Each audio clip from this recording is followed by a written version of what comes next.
ఈ రోజు ఇక్కడ సరూనగర్ స్టేడియంలో యువ సంగ్రామం సదస్సు ఉద్దేశం ఏంటి అసలు? దీని యొక్క మెయిన్ ఉద్దేశం వచ్చేసి ఏదైతే కాంగ్రెస్ ప్రభుత్వం వచ్చాక వారు అంటే రాకముందు ప్రతిపక్షంలో ఉన్నప్పుడు 2 లక్షల ఉద్యోగాలు ఏడాదికి ఇస్తామని చెప్పారు. అందులో భాగంగా ఏదైతే వాళ్ళు 6 గ్యారంటీలు అయితే చెప్పారో 7వ గ్యారంటీ జీవో నెంబర్ 46 రద్దని చెప్పారు. ఈ 2 మెయిన్ ఎజెండా తోటి ఈరోజు అయితే సభ జరిగింది. సభ కూడా చాలా సక్సెస్ఫుల్ అయింది, మీరు అందరూ చూశారు. అయితే ముఖ్యంగా ఏంటంటే గత ప్రభుత్వం అంటే ఇప్పుడున్న గత ప్రభుత్వం ఏదైతే బీఆర్ఎస్ పార్టీ ఉందో ఇది జీవో నెంబర్ 46 వాళ్ళే తెచ్చారు.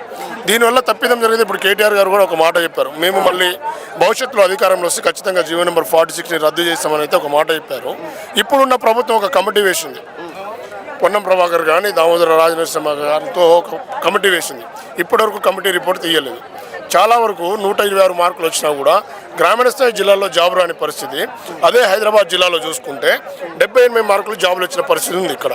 కాబట్టి ఈ మొత్తం ఎపిసోడ్ మీద ఖచ్చితంగా నిరుద్యోగులు తరలి రావాలని చెప్పి ఈరోజు నిరుద్యోగులందరం స్వచ్ఛందంగా తరలి రావడం జరిగింది. అంటే చనిపోయినటువంటి వాళ్ళను కూడా ఇప్పటిదాకా వెళ్ళి కనీసము పరామర్శించలేదని చెప్పేసి కూడా మీరు స్టేజ్ పూర్వకంగా అడగడం జరిగింది. అవును. అయితే వాస్తవంగా అది వారు విజ్ఞతగా వదిలేస్తున్నారు. ఎందుకంటే రాజకీయ పార్టీలు మనం కేవలం వాళ్ళకి విజ్ఞప్తి చేస్తాం, ఆర్డర్ అయితే చేయలేము కాబట్టి. సో వాళ్ళ యొక్క విజ్ఞప్తి వదిలేస్తూ ఉన్నాం. ఎందుకంటే గత ప్రభుత్వం ఉన్నప్పుడు కూడా చాలామంది నిరుద్యోగులు చనిపోయారు. ఈరోజు ఈ ప్రభుత్వం ఉన్నప్పుడు కూడా నిరుద్యోగులు చనిపోయారు.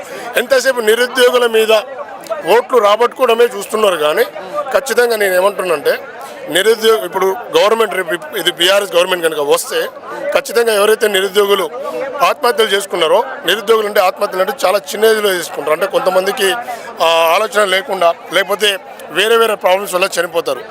మెయిన్గా వారి యొక్క కుటుంబాలకు ఈ ప్రభుత్వాలు ఆదుకోవాల్సిన అవసరం ఉంది ఖచ్చితంగా.